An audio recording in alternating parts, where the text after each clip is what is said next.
On est souvent à la recherche du nouvel accessoire, du nouvel objectif ou de la dernière technique de développement qui va nous permettre d'obtenir une photo extraordinaire. Mais si en fait obtenir une superbe photo était aussi simple que d'utiliser quelque chose qu'on a déjà, quelque chose que tous les réflexes ou les hybrides ont, un réglage qui suffit de pousser un peu. Je parle du temps de pause. Mais alors c'est quoi une photo prise avec une longue exposition? Ce dont on parle ici, c'est de la durée de la prise de vue de la photo. On considère qu'une longue pause en photo, c'est entre plusieurs secondes et plusieurs minutes. Au-delà de 30 secondes, en général, on utilise le mode bulb, donc j'en ai déjà parlé dans d'autres podcasts, d'autres vidéos. Et aujourd'hui, pour une fois, on va pas trop parler technique, mais on va plus être dans l'inspiration. Je vais vous parler de 14 façons d'utiliser un temps de pause long ou des idées de sujets à ce propos. Sur mon site photomaniac.fr, vous pouvez retrouver l'article complet avec les 35 idées au total. Je vous invite à aller voir si ça vous intéresse. Allez, en avant, Guingamp. Avant de commencer, je vous rappelle que sur mon site photomaniac.fr, vous pouvez aussi retrouver ma formation gratuite sur les bases de la photo. Je vous invite à vous y inscrire si ce n'est pas déjà le cas.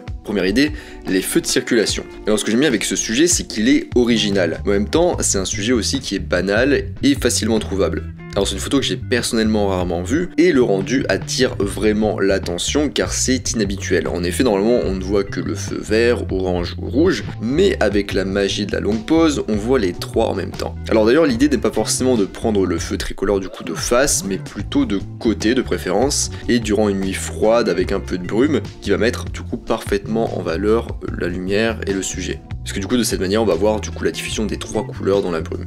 Deuxième idée, améliorer un effet de réflexion. On utilise l'effet de réflexion pour ajouter de la symétrie et de l'intérêt à une photo de paysage, de nature ou urbain. Pour créer cet effet, on se sert d'un miroir naturel comme un lac ou un fleuve. Mais on peut encore améliorer la photo en améliorant cet effet en allongeant le temps d'exposition. En réglant l'appareil photo de la sorte, cela permet de lisser les ondulations de l'eau et de créer un rendu visuel soyeux et légèrement flou. Si vous êtes en ville ou que vous photographiez en journée, vous devrez probablement vous équiper d'un filtre à densité neutre, donc filtre ND, Neutral Density, pour filtrer un peu la lumière et éviter des points de surexposition. Troisième idée, des foules agitées dans des lieux célèbres ou publics. N'évitez pas les lieux célèbres sous prétexte qu'ils ont été photographiés des millions de fois. Vous pouvez vous démarquer un peu en leur donnant un aspect unique en utilisant des expositions longues. En effet, ces lieux sont généralement très fréquentés. Et du coup, vous pouvez capturer leur agitation en prenant des photos en plongée, donc vue du dessus. Ainsi, vous pourrez prendre des photos fantomatiques de silhouettes pressées. Quatrième idée, canoë, longue pause et LED. Alors celui-ci il est assez étonnant, alors cette idée elle est assez étonnante et je doute sincèrement que vous puissiez le faire facilement vous-même, mais dans cette liste du coup je souhaitais ajouter des idées un peu plus... Mais dans cette liste je souhaitais ajouter des idées aussi un peu plus originales et inspirantes. Donc le concept est le suivant, on colle des lumières LED colorées sur des pagaies, on laisse du coup le sportif de l'histoire faire son sport, donc pagayer, et nous, photographes, n'avons qu'à prendre tranquillement notre photo depuis la rive. Et d'ailleurs ici dans la photo, donc je peux pas vous montrer mais sur la vidéo vous pourrez le voir si vous le souhaitez, c'est des LED du coup qui changent de lumière, en fait ça fait une espèce d'effet un petit peu, on dirait une espèce de papillon coloré qui serait en train de voler, et ça fait des formes comme ça au-dessus de l'eau, donc c'est assez sympa et original. Du coup je vous ai d'aller voir la vidéo ou l'article pour avoir le rendu visuel. Cinquième idée, l'effet zoom burst. Ce que j'aime bien avec cet effet, c'est qu'il ne nécessite pas une tonne de matériel, seulement quelques grammes. Donc un téléobjectif zoom, ou même un zoom standard ou kit. Et du coup, il suffit juste d'un téléobjectif zoom, ou même un zoom standard ou kit, et d'un temps de pause long. Donc pour les plus intéressés par cet effet, j'en ai déjà parlé dans un autre podcast, dans une autre vidéo, et du coup dans un autre article, donc je vous invite à aller voir tout ça.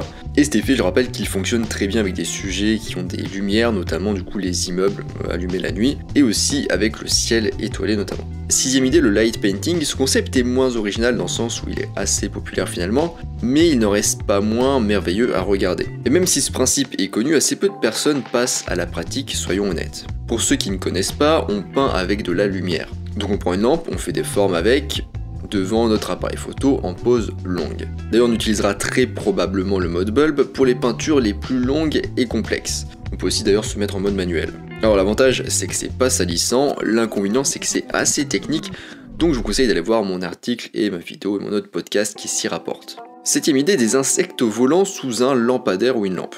Ah alors de nouveau un sujet original dans notre liste, tout est dans le titre, vous allez prendre en photo des insectes qui volent sous un lampadaire. On va détailler un petit peu. Donc les insectes qui sont attirés par la lumière, comme vous devez le savoir. Donc les insectes qui sont attirés par la lumière, comme vous devez le savoir, il y en a d'ailleurs pas mal l'été forcément. Et en fait la lumière du lampadaire du coup elle va se refléter sur les insectes qui se transforment en quelque sorte en sources lumineuses à leur tour. Notre appareil photo va donc capter ces petites sources lumineuses et les enregistrer parce qu'il est sensible à la lumière du coup. Donc pour que ça fonctionne parfaitement bien, il vous faut un fond qui contraste avec la lumière du coup. Le plus simple c'est de prendre la photo de nuit pour obtenir un fond noir. Et dernière remarque, si on inclut la source lumineuse principale, donc le lampadaire, l'appareil photo aura une trop grande plage dynamique à gérer et vous risquez donc de vous retrouver assez facilement avec des zones surexposées ou sous-exposées. Donc le mieux c'est d'exclure la source principale du cadre, ce sera plus simple à gérer. 8ème idée depuis le carrousel. Vous vous souvenez peut-être qu'enfant vous saviez vous amuser sans regarder un écran. Vous alliez notamment dans des lieux susnommés sobrement parcs pour enfants.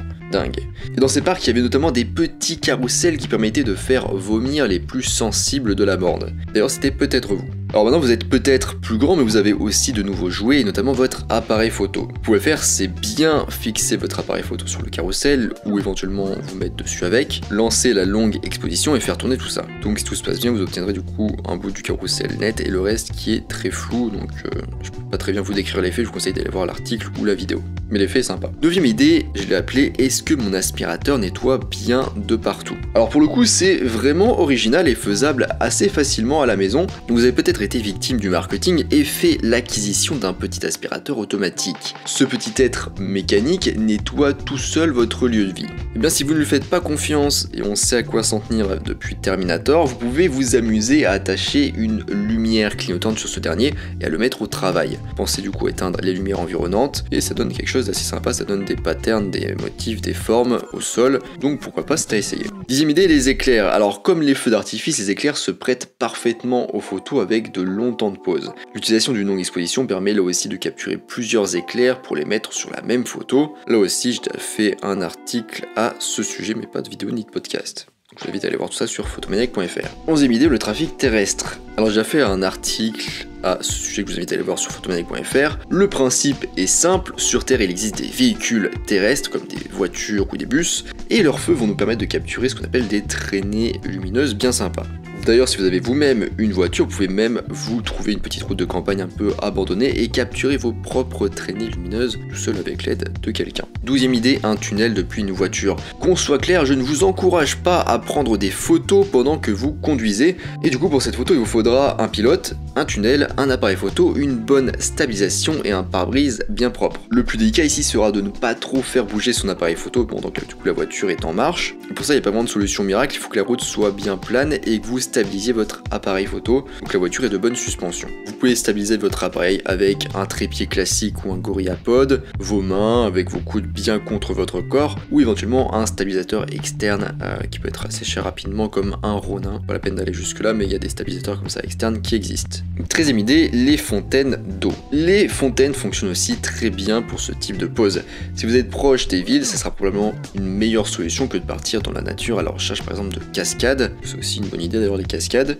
Puis peut-être qu'en fait vous détestez la nature en tant que citadin bourgeois, donc pour vous les villes c'est parfait et les fontaines ça sera un excellent sujet à prendre en photo. 14ème idée, les paysages marins et les côtes. Bon, vous l'avez compris, l'eau ça fonctionne très bien en longue pause. Les lacs, les cascades, les fontaines, les rivières sous les ponts, les paysages marins et plus précisément les côtes rocheuses qui sont du plus bel effet avec ce type de pose. Vous allez pouvoir habiller les roches d'une brume énigmatique et on se croirait presque dans Pirates des Caraïbes. Voilà, on arrive à la fin de ce podcast sur quelques idées du coup pour vos photos en pose longue. J'espère que ça vous aura plu, que vous aurez trouvé des idées originales et sympas, ou que ça vous aura donné envie de vous remettre à certaines techniques que vous connaissiez déjà. Je rappelle du coup que sur mon site photomaniac.fr vous pouvez retrouver l'article complet avec au total 35 idées pour vos photos en longue pose. Sur mon site vous pouvez aussi retrouver ma formation gratuite sur les bases de la photo. Je vous invite à vous inscrire si ce n'est pas déjà le cas.